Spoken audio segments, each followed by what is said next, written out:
E eu gostaria que você abrisse então sua Bíblia comigo em Gênesis 18. Gênesis 18.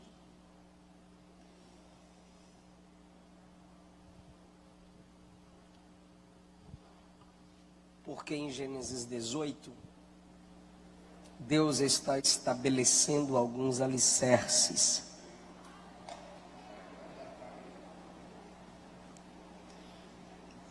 E como já foi cantado aqui, faz de novo. Ele é o mesmo Deus. E Ele vai reestabelecer alicerces.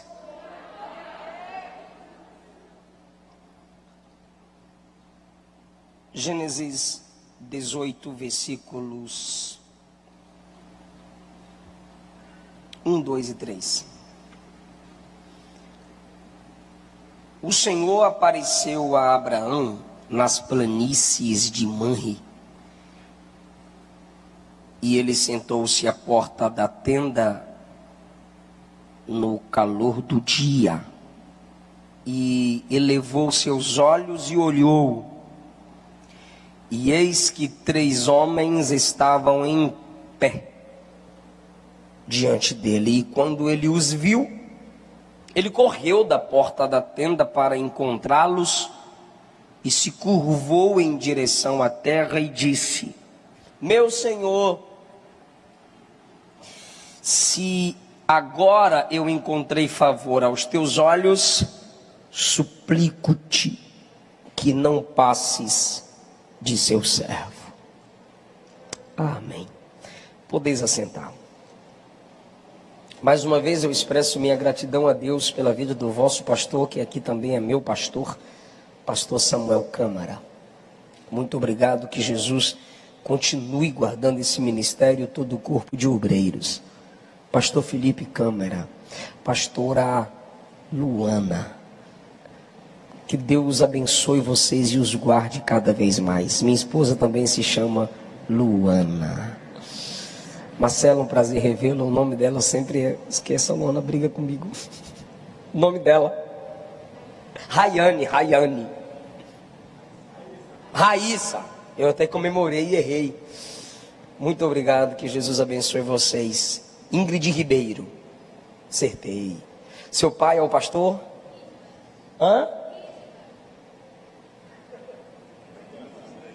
Christmas. Ridmas. E a pastora Leila. Muito obrigado, que Jesus use essa família cada vez mais. E o pregador aqui? Hã? Que top, Ridmas. Que Jesus use vocês cada vez mais. Salomão, sua esposa, toda a vossa liderança, que Jesus vos abençoe. Daniel, obrigado pelo carinho. Os meus livros ainda estão expostos aqui embaixo, Daniel. A Cruz de Cristo, a mensagem da nossa salvação. Nesse livro eu vou te ajudar a pregar mensagens evangelísticas. Eu não consigo exercer o meu ministério pensando só na sua mente. Quem estuda no meu curso CMM, Consolidando Meu Ministério, sabe que tudo que eu ensino é para a prática. E nesse livro eu escrevi te vendo pregando mensagens evangelísticas, avivados pelo Espírito Santo. Nesse livro eu escrevo te vendo sendo avivado e pregando sobre avivamentos, segredos da liderança de Paulo. Você pode se desenvolver ministerialmente com alguns segredos que esse homem possuía. Eu os registrei aqui nesse livro. Solteirismo e namoro cristão. Então eu te vejo como um solteiro top com um namoro top, entendeu? R$20 cada livro. E se você levar 3, fica por R$50. É só hoje, tá bom? Porque eu vou embora amanhã de manhã. Esse culto está sendo agora transmitido também, né, pastor? Rádio, televisão. A todos que estão aí ligados, que Jesus fale ao vosso coração. O som tá bom aí para vocês? Galeria?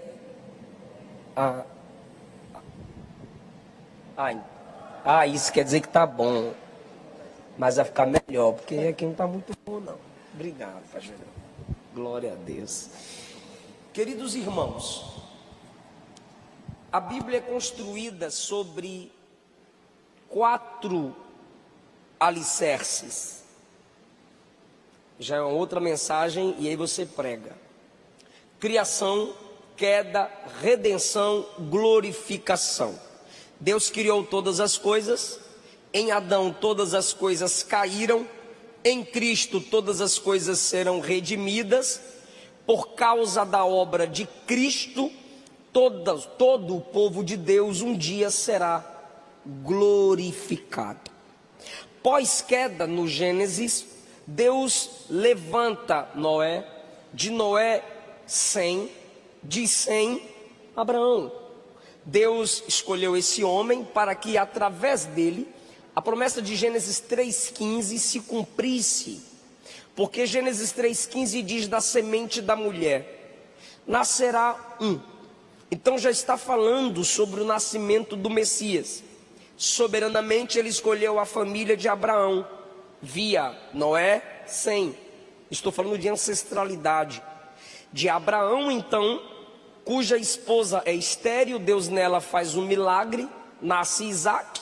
De Isaac vem Jacó, de Jacó os filhos, dos filhos 12 tribos, das 12 tribos vem Israel, e de Israel veio Jesus e a palavra. Então, desde Abraão, você percebe o plano da redenção, pós-queda, pós-criação. Com esse homem, Deus tem contato via sonhos, visões.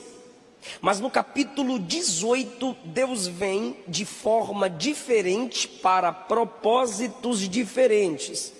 Eu vou contar a história, depois eu vou contar a história, explicar a história e a gente conclui com aplicação para nossas vidas. Ou seja, aplicação é quando você está ouvindo a pregação e se perguntando: ok, o que isso tem a ver com a minha vida? Eu vou te provar o que isso tem a ver com a sua vida.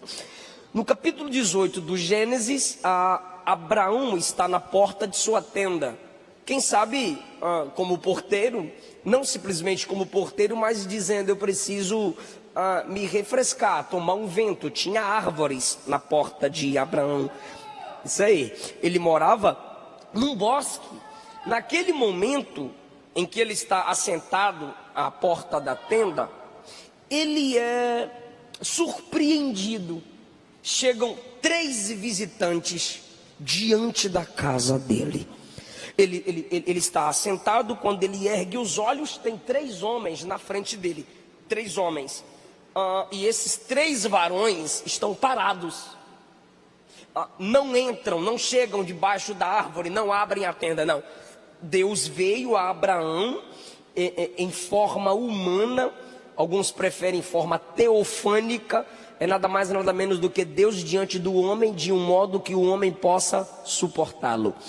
Quando esses 3, o Senhor e mais 2, como homens, estão diante de Abraão, ele ergue os olhos, se faz uma sombra diante dele, e como todo nômade ou beduínos que moram e caminham pelo deserto, ficam felizes em receberem visitas, porque quem vem de outro lugar trará notícias de outro lugar. Então ele quer saber mais.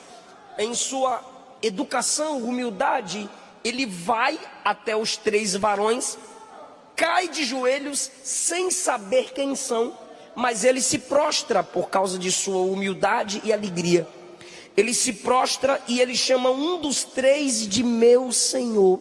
Ele identifica um como chefe de 2.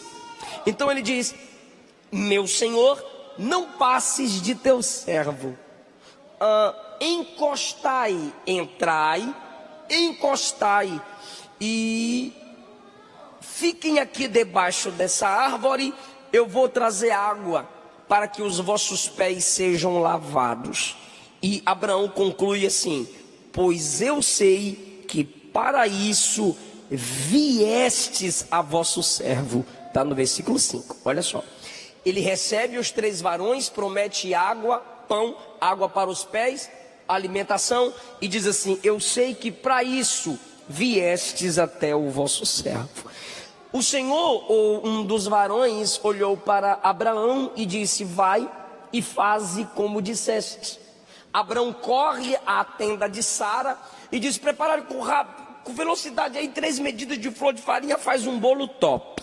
Vai lá nos seus servos e diz: prepara também alguma coisa, pega um novilho top aí para a gente fazer uma alimentação. E o que ele pede? Do melhor que tinha. Versículo 5 ele promete pão. Versículo 6 ele pede para Sara amassar 3 medidas de flor de farinha fina e fazer bolo. E no versículo 7 ele vai ao rebanho, traz um novilho, deu a um jovem e ele se apressou em prepará-lo.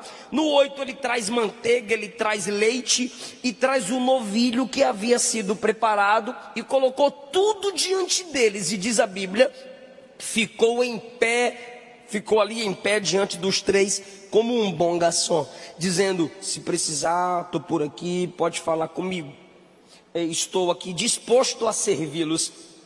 De repente, quando eles acabam de se alimentar, chegou a hora de Abraão saber quem é que está na casa dele.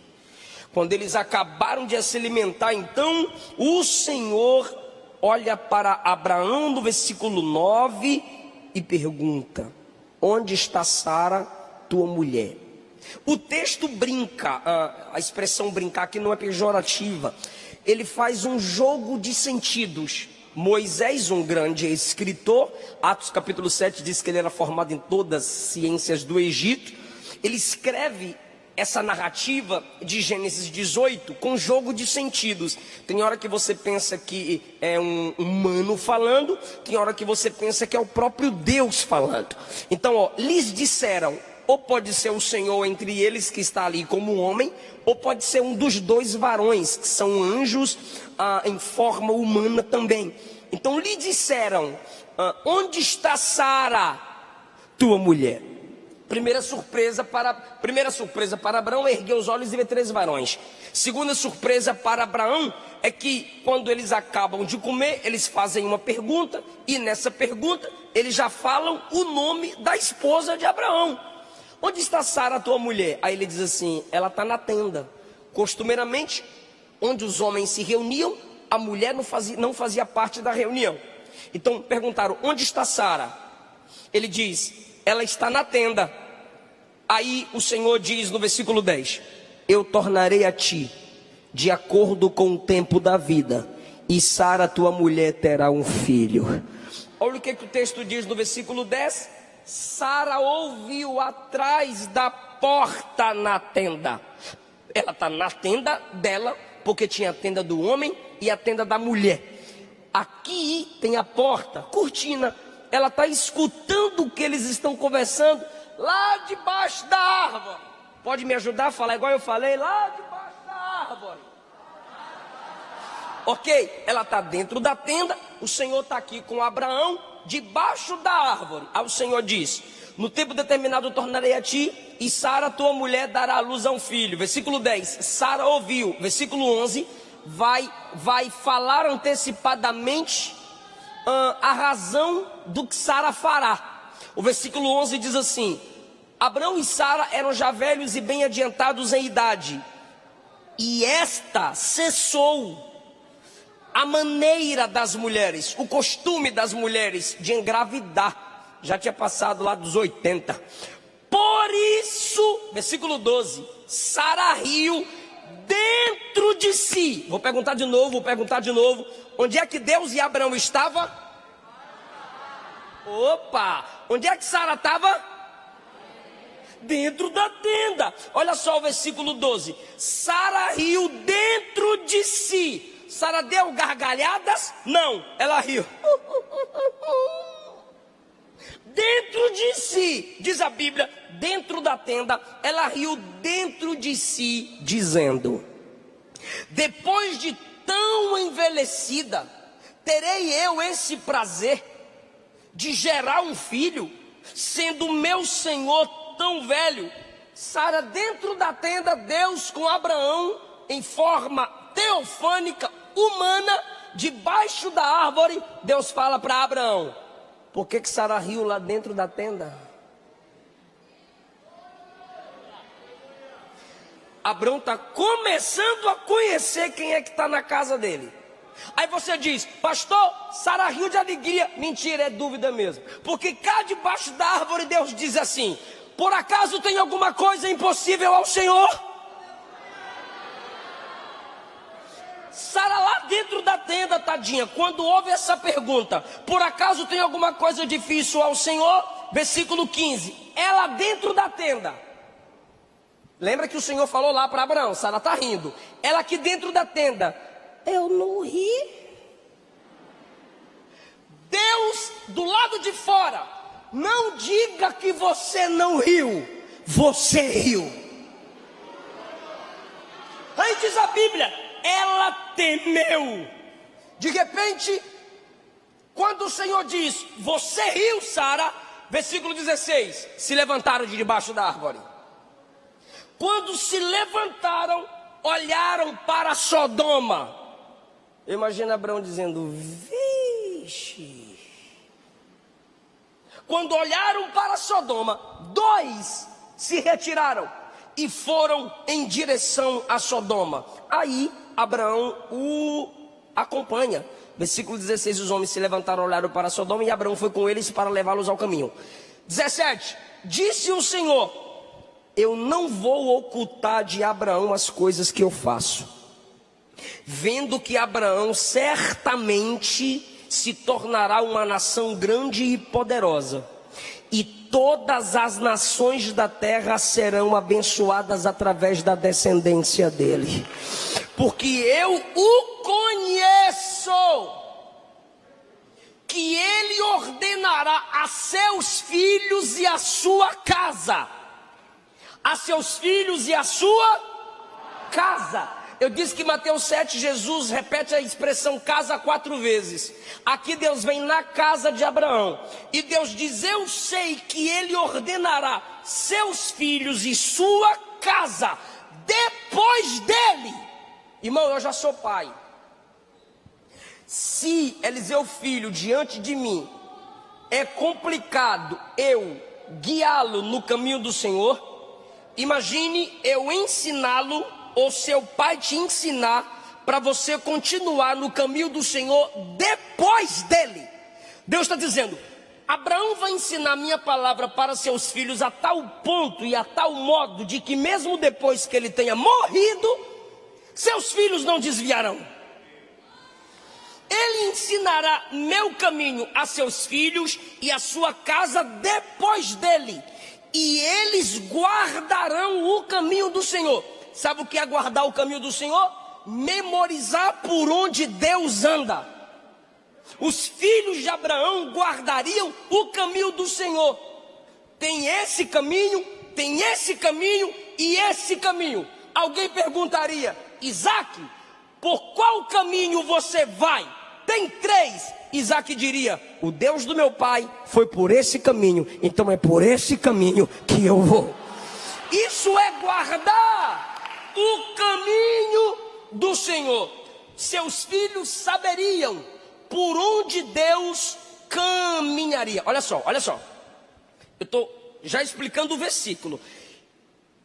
Eu não vou ocultar de Abraão as coisas que vou fazer, porque eu sei que ele vai ensinar sua casa e seus filhos depois dele para guardarem meu caminho. Então, olha lá, eu não vou ocultar as coisas que farei a Abraão, porque sei o que ele vai fazer. Olha só. E ele fará isso para que o Senhor possa trazer sobre ele aquilo que tem falado. Isso aqui me responsabiliza como marido, me responsabiliza como pai, e responsabiliza você como futuro marido, você como futura esposa, você como futuro pai, você como futura mãe. Eu vou revelar as minhas coisas a Abraão, e ele vai ensinar sua casa e seus filhos depois dele. Para quê, Senhor? Para que eu possa cumprir na vida dele o que eu prometi. Eu sei que esse negócio não te empolga, mas é a Bíblia. Para que o Senhor possa trazer sobre Abraão aquilo que dele tem falado. Aí então Deus vai revelar para Abraão. E o Senhor diz assim: o clamor de Sodoma e Gomorra é grande, o seu pecado é grave, descerei e agora verei. É a mesma expressão lá de Babel. Descerei e verei. Não é que Deus precisa descer para ver porque Ele sabe de todas as coisas. Não, Deus está dizendo assim: eu vou decretar juízo pessoalmente, não vou mandar anjo. Então Ele está dizendo: descerei e verei. Eu mesmo serei o agente de destruição em Sodoma e Gomorra. Abraão está ali de pé diante do Senhor. Aí Deus revela a Abraão o juízo sobre Sodoma. E o que Abraão faz? Começa a interceder. E assim Deus opera um livramento na vida de Ló. Quem conseguiu entender até aqui diz amém? Ok, vocês percebem que Deus veio diante daquele homem. Deus se aproximou dele. O que Deus está fazendo aqui? Se revelando. Você percebe que eu disse na introdução da mensagem: Abraão está dentro do plano da redenção. Estude a vida desse homem e você verá as características do Deus que você serve. Deus eleva o nível de intimidade. Por quê? Eu disse que Deus falava em sonhos e visões. No 12, Deus vem pessoalmente, em forma humana, come, conversa na casa dele. Então Deus estava dizendo: não quero mais falar por sonhos, não quero mais falar em visão, eu quero ter um contato pessoal e íntimo com aquele que eu escolhi. Querido, a gente precisa entender isso. O quê? Crescer na intimidade, ok? Quem sabe você nunca leu Bíblia, agora você está transcrevendo a Bíblia. Quem sabe você orava 10 minutinhos, tem que aumentar para 30. E depois para 1, vai aumentando esse negócio. Crescer na intimidade. Jardim, Deus vinha, o homem ouvia Deus. Depois do pecado, não tem mais tanta liberdade. Mata cordeiro, oferece o culto. Depois vem Abraão, levanta o altar e oferece o culto. Depois vem Moisés, estabelece o tabernáculo, o sacerdote entra no Santíssimo uma vez, o povo fica do lado de fora, estabelece o culto. Aí vem Jesus, Deus encarnou, Deus veio em forma humana, igual na casa de quem? Igual na casa de Abraão. Como foi que Deus aumentou a intimidade com Abraão? Vindo em forma humana. Quando é que eu sei que eu tenho intimidade com Deus? Quando eu creio que o Deus que se fez carne em Cristo morreu por mim, pagou o preço por mim, intercede por mim. Quando eu creio que Deus se fez homem em Cristo, eu aumento o meu nível de intimidade com os céus. Por quê? Porque de Abraão a Cristo, todos oravam dizendo: Jeová Jireh, Jeová Nissi, Jeová Rafá, Jeová Shalom, Jeová Tsidequeno. E tem um monte de títulos e nomes. Aí vem Jesus e aumenta a intimidade dizendo: quando fores orar, orareis assim: Pai nosso que está no céu, santificado seja o teu nome. Eu sou o caminho, eu sou a verdade, ninguém vem ao Pai. Não é vai, não é eu estou aqui, o Pai está lá. Não, é intimidade. Eu sou o caminho, verdade e vida. Ninguém vem ao Pai, senão por mim. Crê que Jesus é Deus encarnado? Então você tem intimidade com os céus. Quando chega na cruz, ele brada: está consumado, tetelestai. E o véu se rasgou de cima para baixo. Não foi de baixo para cima para não falarem que foi homem que rasgou. Foi de cima para baixo. O próprio Deus rasgou e diz: ninguém separa mais a minha igreja da minha presença. Em Cristo a intimidade foi aumentada. Então, irmão, você vai orar e diz: em nome de Jesus, está feita a oração. Aumentou o nível. Quem? Em Cristo Jesus. Então, Deus aumenta o nível de intimidade com Abraão, como? Vindo em forma humana. E o próprio Jesus é o Deus encarnado, ele veio como homem. Eu gostaria que você repetisse isso, por favor, diga, ele veio como homem. Jesus vem como homem, Deus encarnado. Olha o que Paulo diz. Talvez você diga, pastor, mas isso não entra muito na minha cabeça, eu não consigo entender assim direito não. Pois é, tente entender que tu perde a cabeça, negue que você perde a sua vida, vai para o inferno. 1 Timóteo capítulo 3,16. Sem nenhuma dúvida, a grandiosa verdade revelada, ou eis o mistério da nossa fé. Ele se tornou um ser humano, foi aprovado pelo Espírito de Deus, foi visto pelos anjos, anunciado entre as nações, aceito com fé por muitos no mundo inteiro e subiu para a glória. Está falando de quem? Do próprio Jesus. Filipenses capítulo 2, a partir do versículo 9.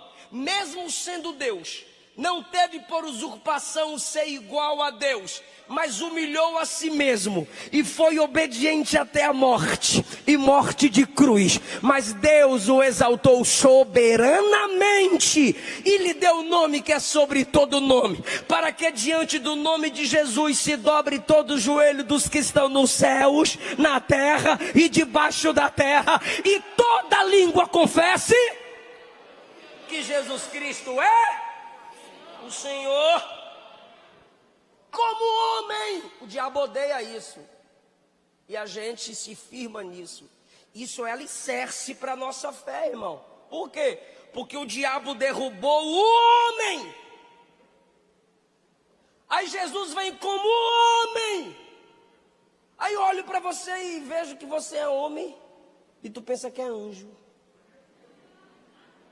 Ora uma hora no monte, aí alguém chega perto. E aí, varão, pai do Senhor, paz, manto. São que horas aí, varão? 11 remené véia.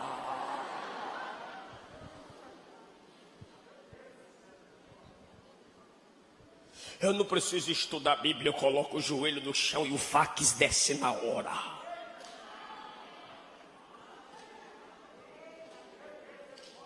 Só quem é humilde estuda, irmão. Está reconhecendo que não sabe tudo ou não sabe nada. Deus que é Deus se faz homem, você que é homem quer se angelicalizar. Esses dias o camarada estava dizendo que ele pode ser igual a Jesus. Jesus e eu é a mesma coisa. Ô bobão, Jesus não é só primogênito. Jesus é unigênito, não tem ninguém como ele, não há ninguém semelhante a ele. Unigênito. Então eu queria entender uma coisa: reconhece suas fraquezas. Cheguei na casa de uma irmã, o Marcelo me conhece, tem mais liberdade comigo e sabe como eu falo quando eu tenho liberdade. Que prova, hein, minha irmã? Que luta a irmã está passando. Antes que eu profetizasse, vai passar ela. Eu? Prova? Luta? Eu não. Falei, ah não, eu na prova? Eu não. Deu vontade de não ajudar e dizer, vai ficar mais na prova agora. Você é humano, você sofre, você chora, você fica depressivo. Tem dia que você quer pecar, tem dia que você quer desistir. E o que eu faço, pastor? Vai virar desigrejado? Vai reclamar no Facebook? Não, vai para o joelho. Senhor, eu quero desviar. Senhor, eu quero pecar. Senhor, a minha carne está falando muito alto. Reconhece sua humanidade, pelo amor de Deus. Por quê? Porque Deus valoriza você como ser humano dependente da graça. Quanto mais humano é você, mais dependente da graça você também é. Então Jesus vem, aí Mateus 4, o diabo olha para Jesus e diz, se és filho de Deus, transforma pedra em pão, ou seja, age como Deus aí para eu ver humano. Aí Jesus olha para ele Tu quer que eu haja como Deus? Haja aí como Deus para eu ver. Tu quer que eu trabalhe como espírito? Haja aí como divino. Nem só de pão vive o homem, mas de toda a palavra que sai da boca de Deus. Sabe o que Jesus estava dizendo? Eu não vim aqui como divino para vencer você. Por quê? Você venceu o homem. Eu vim como o homem vencer você, para provar para os homens que, cheios da minha graça, eles também podem vencer você, sendo humanos, dependentes da graça. Então reconhece que em sua humanidade a graça de Deus será mais evidente. Então, assim subiu o nível da intimidade de Abraão. Deus vem a ele em forma humana. Segundo lugar, o que Deus faz na casa de Abraão?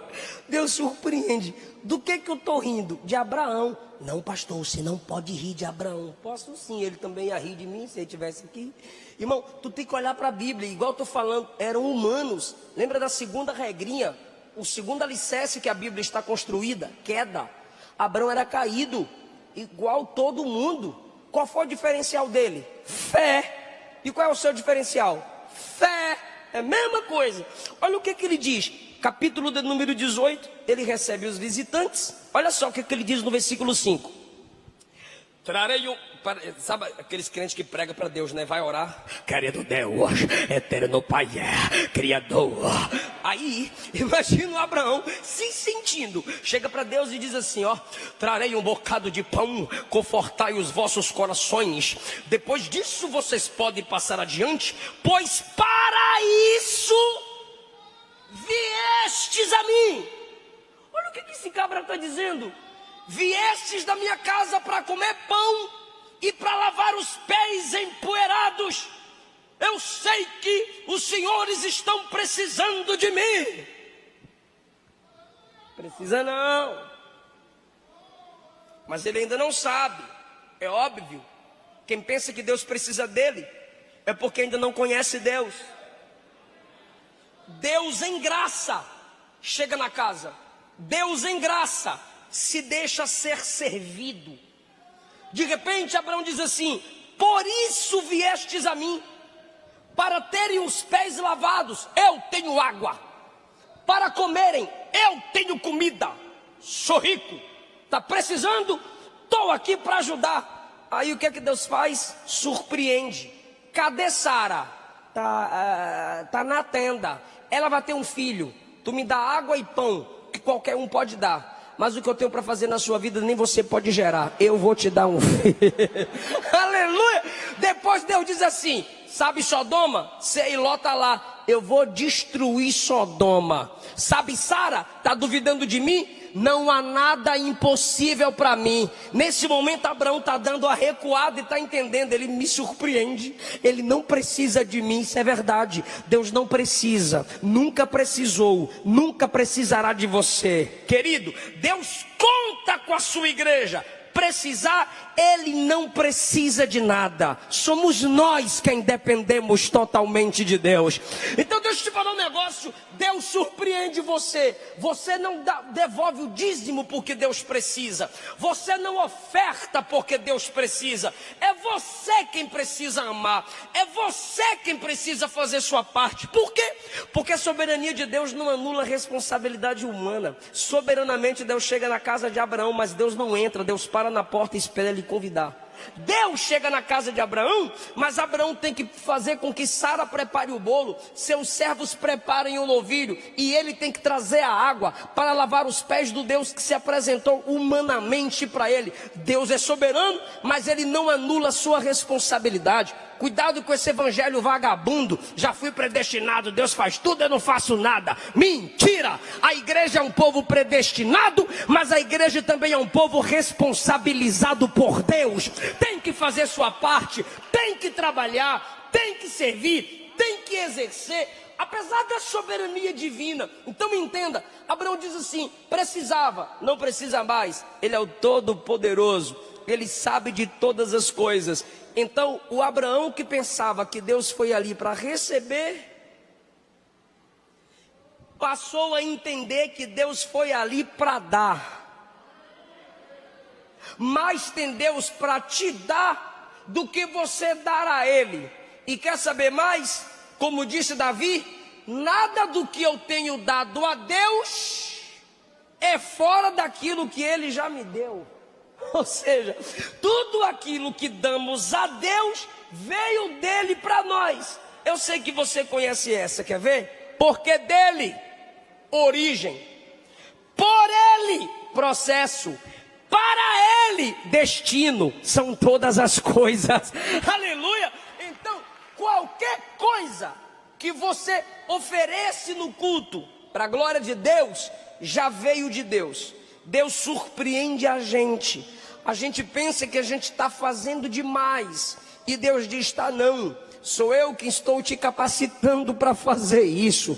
Olha o que é que Jesus disse em Apocalipse, capítulo 22, cedo venho, trago comigo o meu galardão, trago comigo o meu galardão. Pode repetir, o meu, ok, só o meu agora, o meu, ok, e trago comigo o meu galardão, para dar a cada um, segundo as suas obras. Tudo que você faz na obra de Deus, é Deus que te capacita. Na vinda do Senhor, Ele vai te dar galardão. O galardão é dele, e a obra que você fez foi debaixo do poder dele. Então olha que Deus maravilhoso, te dá poder para trabalhar para Ele, pega o galardão dele e dá para você. Eu te chamei, te escolhi, te capacitei e vou te galardoar pela obra que você fez debaixo da minha capacitação. Ai, irmão, esse Deus é glorioso, porque Ele nos surpreende. Você pensa que você está dando, tá não, você está devolvendo. Deus deu mais para Abraão do que Abraão deu a ele.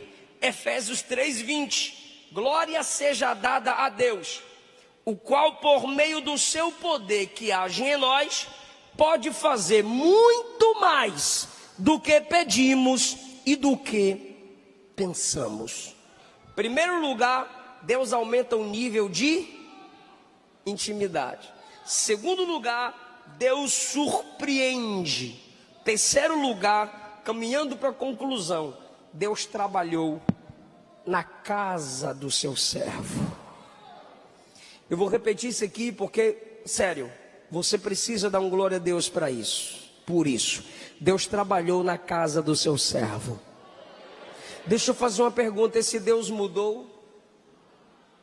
Ele é o mesmo ontem, hoje e será eternamente. Ele trabalhou na casa de seu servo. Onde Deus aumentou o nível de intimidade? Na casa de seu servo. Onde Deus surpreendeu? Na casa de seu servo. Onde Deus estabeleceu o alicerce de que Ele é Deus que surpreende, Ele é Deus que aumenta a intimidade, Ele é Deus que olha para a nossa família. Na casa de seu servo. Ah, querido, ah, minha irmã, eu já ouvi um testemunho ali de como o diabo trabalha contra as nossas famílias. Eu tenho visto como o diabo tem trabalhado contra a minha família, contra a sua família, contra a nossa casa. Mas o que foi que Jesus disse? Que tem casa edificada sobre a rocha. Quando a palavra é valorizada, vem o vento, vem a forte chuva, vem a inundação, e a casa permanece de pé. Naquele dia, Deus foi na tenda de Abraão, Deus foi na casa de Abraão, e dentro da casa, Deus foi ouvido. Dentro da casa, Deus fez milagre. Como?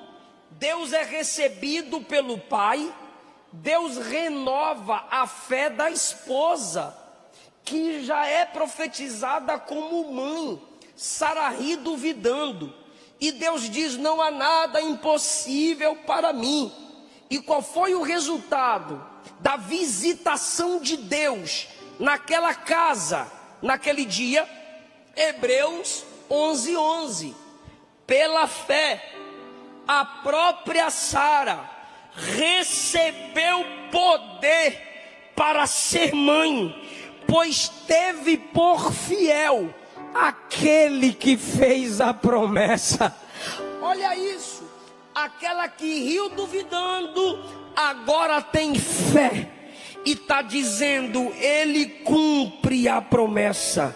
Debaixo dessa palavra eu digo, Deus vai sarar a fé da família dos que estão me ouvindo aqui. O diabo sabe como atingir você, apontando os canhões para a sua casa. Eu disse no início da mensagem, quer conhecer como Deus trabalha? Olhe para a história de Abraão. E quando eu leio a história de Abraão, eu vejo que Deus vai trabalhar na nossa família. Lembra de Lucas 19? O Senhor entrou na casa de Zaqueu. E quando o Senhor entrou na casa de Zaqueu, o Senhor disse, hoje veio salvação sobre essa casa, porque este também é filho de Abraão. Meu Deus do céu, Deus está revelando que Ele, o Deus de Abraão, tem prazer em trabalhar na sua família, tem prazer em trabalhar na sua casa, em nome de Jesus. Eu sei que vocês são pentecostais, é claro que eu sei.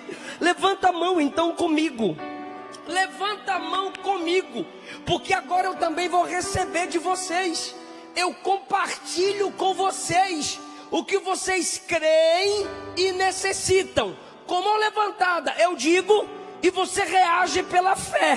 Na casa que tinha a marca do sangue, a morte não entrou. Josué 24:15, eu e minha casa serviremos. Provérbios 3, a maldição está na casa do ímpio, mas a bênção está na casa do justo. Atos 16, crê no Senhor Jesus Cristo e será salvo tu e toda a sua casa. Agora eu vou fazer uma aplicação em Gênesis 6, 7, 8, 9. A família de Noé entrou na arca. Nessa noite o Deus de Noé está dizendo, você não perde tua casa para Satanás, você não perde sua família para Satanás, porque Deus vai agir lá. Isso, minha filha, fica em pé, querido. Deus vai trabalhar lá.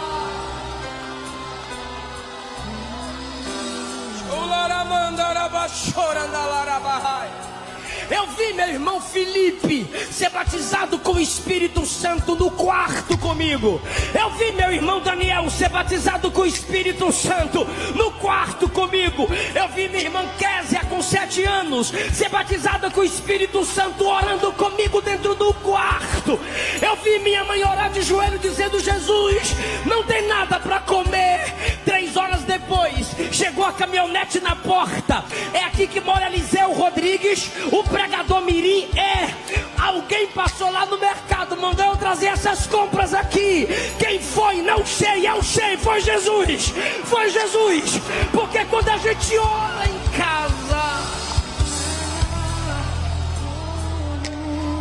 eu pergunto e você responde. Em casa, onde é que está seu quarto? Responde, eu pergunto e você responde. Em casa, onde é que está seu quarto? Quando fores orar, entra no teu quarto, fecha a porta, ora em secreto, e teu pai que te vê em secreto te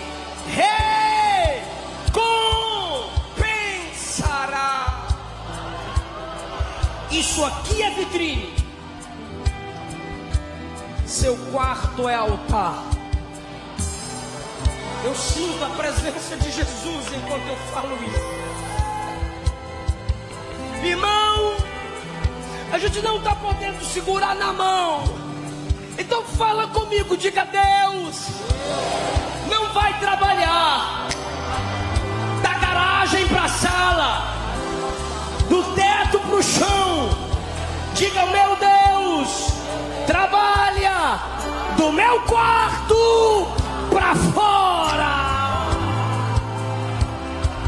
Do meu quarto para fora.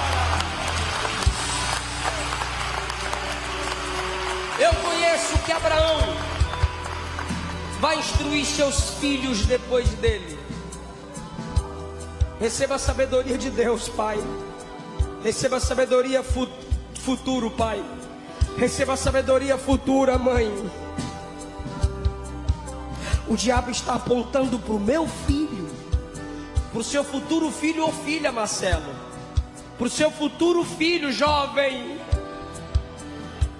O palco está preparado para alcançar nossos filhos, mas o diabo sempre chega atrasado, porque enquanto ele prepara o palco, a partir de agora lá na cruz, Jesus já tinha derramado sangue pela minha família, pela sua família.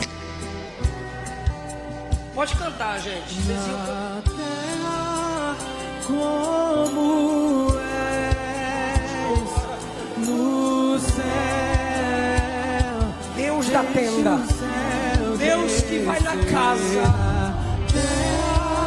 Salva a mãe dele, salva o filho dela, salva o irmão dele, salva o irmão dela, salva a irmã dela, a irmã dele. Salva, Jesus, traz o pai de volta, traz a mãe de volta. Deus de Abraão, que é o nosso Pai. O Senhor estabeleceu o alicerce da família, escolheu Abraão como modelo de quem instrui seus filhos. Não nos deixa perder a bênção familiar. Deixa o céu descer, deixa o céu descer.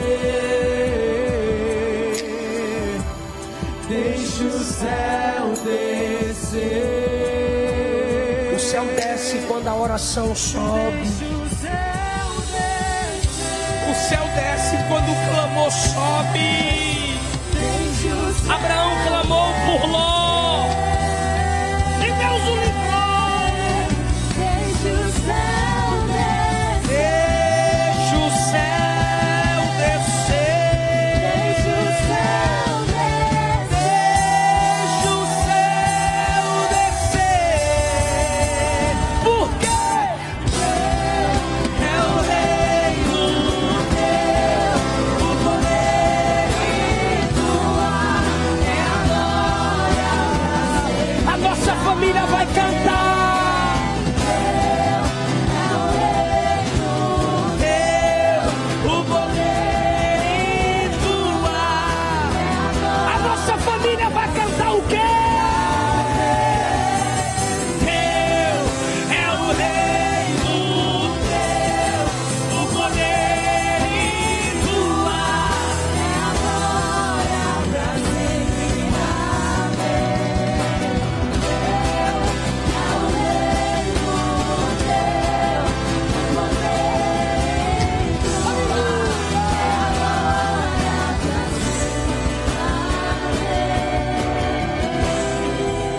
Você que se afastou do evangelho,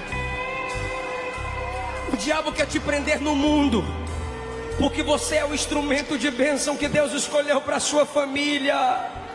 Eu quero orar por você aqui na frente. Você que nunca confessou Jesus como seu único Senhor e Salvador, eu quero orar por você aqui na frente, porque você é o escolhido de Deus para ser bênção para a sua família. Poderia ser qualquer outra pessoa da sua casa para estar aqui, mas Deus trouxe você. Deus escolheu você para ouvir essa mensagem hoje. Sabe por quê? Porque Ele quer te usar como bênção para a sua família. Mesmo que eles tenham te desonrado, mas o que Deus tem para fazer em você e através de você, apesar de você, é muito grande. Mas eu quero orar por você aqui na frente. Quando a igreja ora, Deus trabalha, e a igreja vai orar por você agora. Se você estiver na galeria, na primeira ou na segunda, se você estiver aqui na nave, desça ou venha aqui na frente. Deixa a gente orar por você. Só você que se afastou do evangelho, alguém vai te convidar, velho. Só você que nunca confessou Jesus como seu único Senhor e Salvador, vem. É o momento que a gente vai orar por você. Cadeias vão ser quebradas, correntes vão ser lançadas ao chão, as trevas vão sair da sua vida, a luz de Deus vai inundar a sua alma. Deus realiza sonhos e frustra os planos de Satanás, mas Deus trouxe você aqui hoje. Poderia ser outra pessoa para ouvir essa mensagem, mas Deus queria falar com você hoje. O diabo está perdendo a batalha, porque estão vindo instrumentos de libertação familiar, estão vindo à frente. O alicerce da família é a palavra. Deus te levantou como instrumento de bênção para a sua família. Deus te escolheu como instrumento de salvação para a sua casa. O alicerce da família é a palavra. A família é o alicerce da sociedade. Isso, o diabo quer destruir seu lar, mas ele não vai destruir sua fé, seus sonhos, seus dons. Não vai, porque Deus te trouxe aqui para ouvir essa palavra. Que coisa linda. Tem crianças, tem adolescentes, tem homens, tem mulheres, tem rapazes, moças. Você que se afastou do evangelho, você que não é evangélico, a gente vai orar por você agora. E o Espírito de Deus vai fazer o que não fazemos. O Espírito de Deus vai tocar onde não tocamos. O Espírito de Deus vai entrar onde não entramos. A igreja pode estender as mãos para cá. A autoridade não está no pregador, está na igreja. Está na igreja. Estende as mãos, igreja. Isso, começa a orar. Ora por eles. Tem mágoa aqui, tem depressão aqui, tem opressão maligna aqui, tem ódio aqui, tem doenças aqui. E Jesus vai curar agora, porque a igreja está orando. Jesus vai repreender agora, porque a igreja está orando. Tem desejo de suicídio aqui, e Jesus vai desfazer agora, porque a igreja está orando. Deus veio na tenda. Deus veio na tenda. E Deus trabalha na família através de instrumentos. Através de instrumentos que reconhecem. Você que está em casa, receba a visitação de Deus aí agora. Você que está acamada, receba a visitação de Deus aí agora. Você que está ouvindo pela rádio, assistindo pelo programa, receba em nome de Jesus o toque do Espírito Santo. Receba a mudança da parte de Deus. Onde você estiver, se ajoelhe agora. Volta para Jesus. Onde você estiver, se ajoelhe agora. Confessa Jesus como seu único Senhor e Salvador. Jesus está voltando, mas tem levantado a igreja para ser um instrumento de bênção. O governo pode fechar o prédio, mas a igreja ninguém fecha. A igreja ninguém fecha. Enquanto a boca da igreja estiver aberta, ninguém fecha a igreja. Enquanto a porta da casa do crente estiver fechada para orar, ninguém fecha a igreja. Enquanto a igreja levanta a mão para profetizar, ninguém fecha a igreja. Fecha o prédio, mas não fecha a igreja. Essas pessoas estão de joelhos porque reconhecem. Ninguém fecha a igreja. Todo desejo de morte sai. Toda desesperança sai. Todo desejo de suicídio sai. Toda mágoa contra os pais sai. Todo desejo de imoralidade sexual sai. Todo espírito que quer levar esse rapaz e essa moça para a homossexualidade sai agora. Deus está entrando na tenda. Você não vai ser vergonha para a sua mãe. Você não vai ser vergonha para o seu pai. A igreja está orando e Jesus liberta. A igreja está orando e Jesus toca, perdoa, lava, muda, refrigera.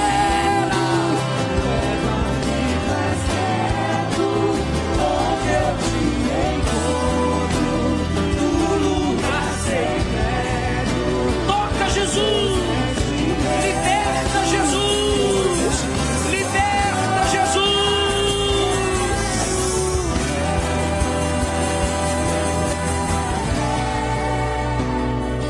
Vocês que estão de joelhos vão repetir o que eu disser.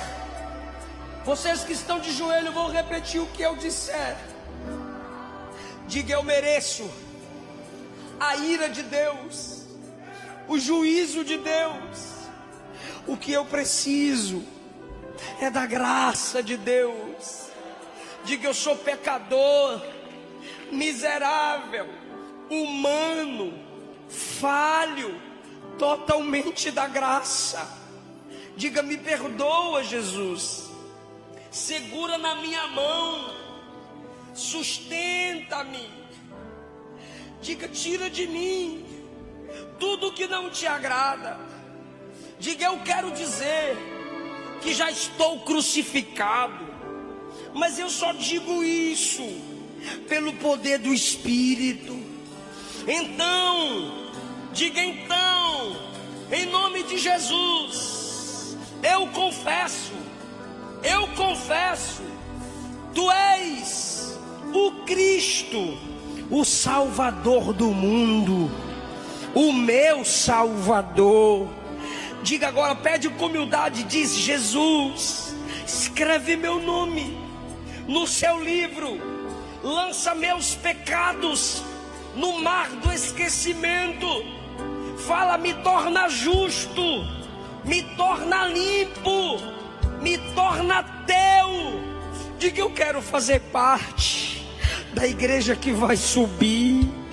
Eu quero ouvir o toque da trombeta. Diga: eu te recebo. Fala: eu te recebo como meu Salvador, como meu Senhor. Diga: minha casa tá bagunçada, entra e arruma do seu jeito, do seu jeito. Amém. Aplaude eles.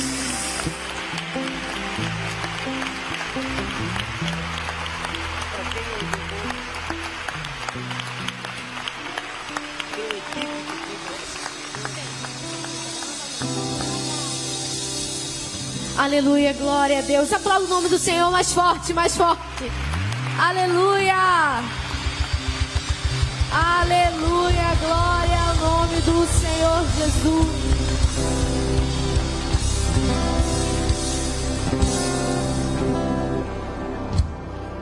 Aleluia. Quantos podem dar um brado de glória a Deus bem forte nessa noite? Com a sua mão estendida aí de cima, estenda a sua mão em direção à vida do pastor Eliseu. Como nós somos abençoados nessa noite. E você vai dizer bem forte para ele: a paz do Senhor Jesus. Agora eu quero que você diga mais uma vez, mas não da boca para fora. Eu quero que você diga da alma, do coração. Diga mais uma vez: a paz do Senhor Jesus. Deus te abençoe, pastor Eliseu. Agora você vai voltar e vai olhar para quem está perto de você e vai dizer para essa pessoa: diga assim: todo aquele que ouve essas minhas palavras e as pratica será comparado a um homem prudente. Vou repetir novamente: todo aquele que ouve essas minhas palavras e as pratica. Quantos ouviram Deus falar aqui ao longo desses dias de congresso? Agora chegou a hora de praticar. Essa é a diferença. É quem ouve e pratica. A única verdade capaz de libertar a nossa vida é a verdade que nós ouvimos e praticamos.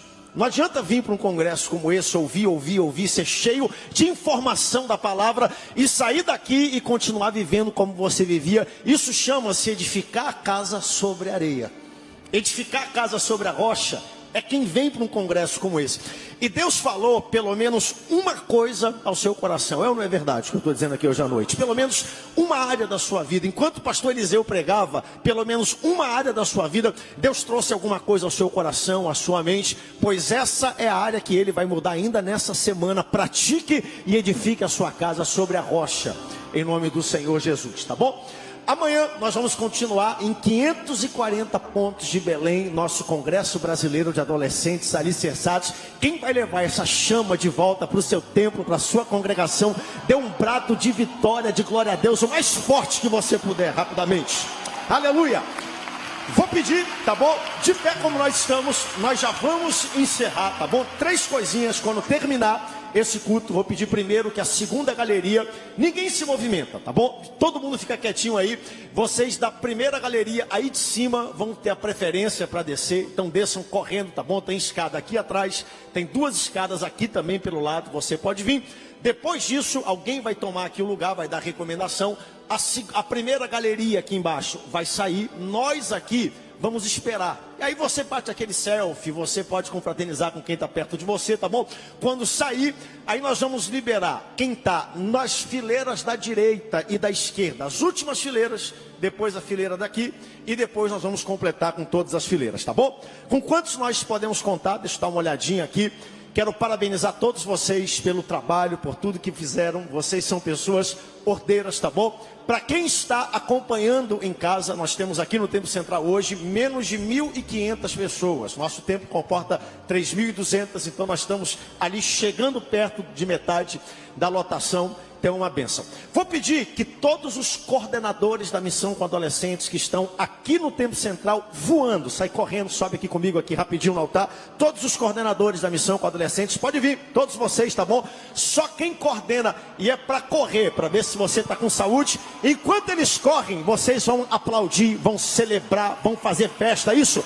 Até o último chegar aqui, eu quero ouvir aplauso, alegria pela vida desses coordenadores. Pode fazer festa para eles, isso. E quem tiver com o celular, acende o celular aí para a gente fazer uma festa rapidinho. Pode acender o celular, fazer um movimento, isso. Todo mundo que tem, tá bom? Todos os coordenadores que estão na galeria, correndo, chega aqui. Eu quero agradecer a todos vocês, tá bom? Pode chegando aqui atrás, ó, tem bastante espaço. Pode vir, tá bom? Pode vir, todos eles que aqui estamos. Nós tivemos na primeira celebração a nossa região norte, metade da região central. Temos aqui nesta celebração a outra metade da região central e temos a nossa região sul. Dá meu celular com a luzinha aqui, baby, rapidinho. Isso, acende a luz aí do celular, todos vocês, todo mundo, isso. Em cima, embaixo, todo mundo que está aqui. Nós vamos filmar com as boas novas. Olha como fica bonito aqui. Mostra aí na tela, Douglas, rapidinho. Isso, todo mundo, tá bom?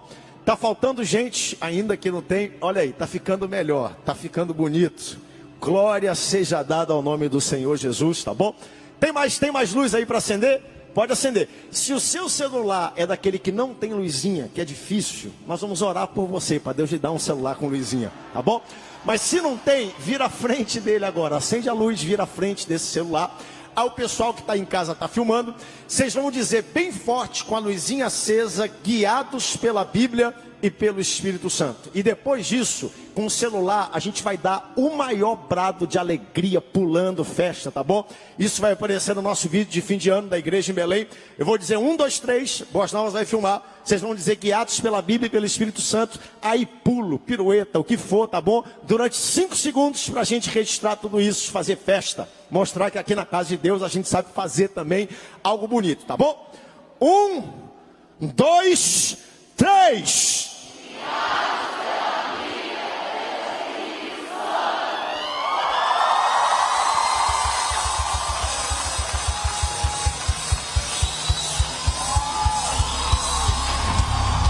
Jesus, Jesus, Jesus, Jesus, Jesus, Jesus, Jesus, Jesus, Jesus, Jesus, Jesus. Segura isso, senão a gente não vai embora para casa. É muita festa, é muita alegria.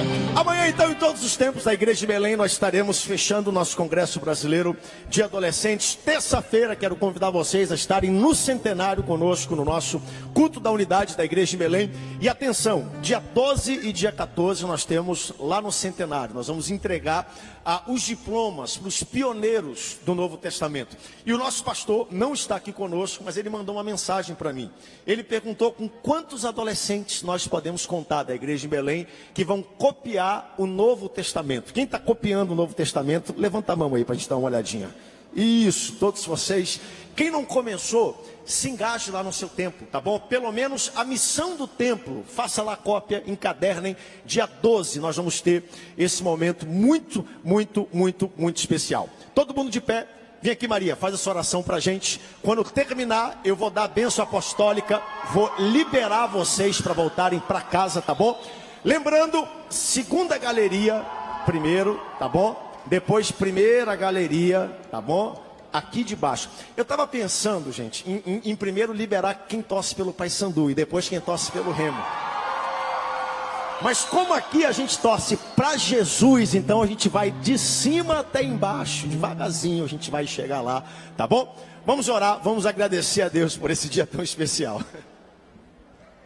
Feche seus olhos, curve sua cabeça. Senhor, nós te agradecemos por essa noite, que possamos sair daqui como homens, mulheres, jovens, adolescentes prudentes, que ouvem a tua palavra e praticam. Eu te peço, abençoa cada família aqui representada, usa poderosamente essa geração, em nome de Jesus. Estenda sua mão para o alto, que a graça do nosso Senhor e Salvador Jesus Cristo, que o amor de Deus nosso Pai, que as doces consolações e a comunhão do Santo Espírito seja com você, que você seja um adolescente alicerçado. Que Deus te abençoe. Tchau, gente! Até nosso próximo Congresso Brasileiro de Adolescentes. Vão na paz, equipe da primeira galeria. Pode correr.